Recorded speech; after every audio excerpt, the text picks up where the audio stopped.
안녕하세요, 갓생 트레이너 갓입니다. 이번 영상은 다이어트를 실패하지 않고 쉽게 접근하는 방법인데 핵심부터 알려드리겠습니다.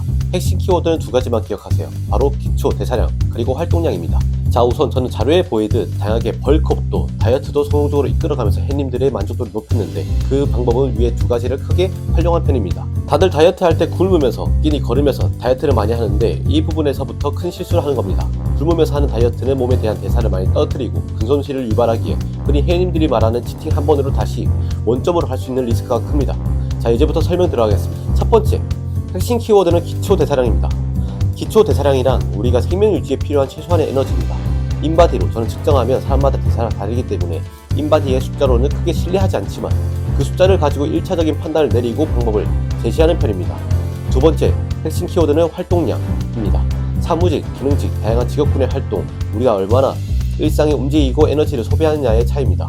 이걸로 대부분 살이 멈춰있는 이유도 나오는 편입니다. 대표적으로 사무직 회원님들로 판단을 하면 활동량이 없으니 말랐거나 살이 비만이거나 두 가지로 크게 나뉘며 경찰관, 소방관 회원님들은 몸이 탄탄하거나 근육 돼지의 형태 두 가지를 많이 봐왔기 때문에 이로써도 활동량에 대한 차이라고 할 수 있지만 물론 이건 예를 들기 위해서 말하는 거니 다 그렇다는 말은 아닙니다.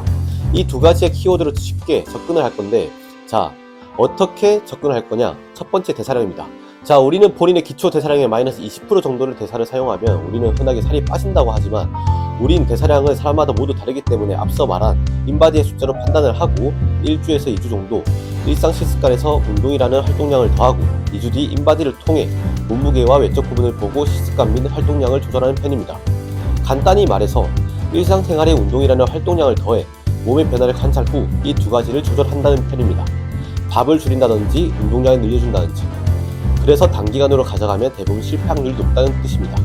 자, 중요한 식습관 포인트입니다. 자, 이제 기초 대사량의 3요소인 탄단지에 대해 설명할 건데 우리는 왜 하루 3끼 음식을 섭취하며 탄단지를 맞춰야 할까입니다. 우리는 흔히 몸에 대한 대사가 일어나면서 몸이 움직이는 기계와 같은데 탄단지라는 기름으로 우리의 몸, 즉 기계를 움직이는 거죠. 이게 바로 대사입니다. 탄수는 에너지, 단백질은 근육, 열량은 지방, 크게 세 가지로 나뉘면서 끼니를 걸으면서 에너지를 모두 소비를 하게 된다면 다음은 단백질 에너지, 즉 근육을 점점 분해하며 사용하기 시작합니다. 여기서 포인트는 근육의 분해입니다. 근육은 기초 대사량을 늘려주는 부분인데 근육의 분해가 점점 시작되면 근육이 줄어들게 되면서 기초 대사량이 점점 줄어들게 되며 우리 몸은 조금만 먹어도 몸이 유지되거나 살이 찌게 되는 체질로 변하게 됩니다. 그래서 우린 먹으면서 운동을 해라 라는 말이 나오게 된 겁니다. 여기서 크게 회원님들의 질문이 두 가지가 있습니다. 첫 번째, 그렇다고 어떻게 보디빌더도 아닌데 매일 고기를 먹어요? 이런 질문을 많이 받지만 우리 일생의 단백질이 생선, 오리고기, 삼겹살, 소고기, 프로틴 등 다양하게 요즘 섭취를 하기 좋으며 가전 측면에서도 술 한 번 안 먹으면 이틀치의 식단이 나올 만큼 저렴하게 나와 있으니 변명하지 말고 드십시오. 술이랑 같이 먹는 안주는 절대 취급 안 합니다. 질문 안 받겠습니다. 자, 두 번째 질문, 아침 먹는 게 너무 어려워요 하는 분들은 요즘 솔직히 말해서 사과, 바나나, 떡, 시리얼, 베이글, 샐러드 다양하게 간편식이 먹을 게 너무 많아요. 제 회원님들은 지하철 안에서라도 먹고 다른 분들은 간편 도시락에도 먹고 아침을 이제 챙겨 먹으니 오히려 점심 때까지 배가 빨리 고프다는 말도 나옵니다. 그게 바로 나의 몸에 대사 사이클이 돌기 시작한다는 뜻이죠. 자, 이제 활동량으로 넘어가겠습니다. 우리는 기초 대사량의 기준보다 마이너스 20% 정도 사용하며 살이 빠지는 과정인데 이 과정에서 근육량을 유지하며 에너지만 사용하며 몸에 덮인 지방을 태워주는 게 가장 베스트입니다. 간단히 운동하면서 살을 빼는 게 좋다는 말이죠.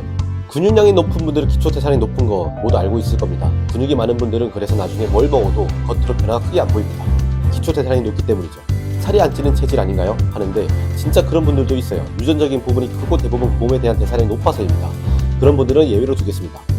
몸은 예쁘지만 몸무게는 높고 말라 보입니다.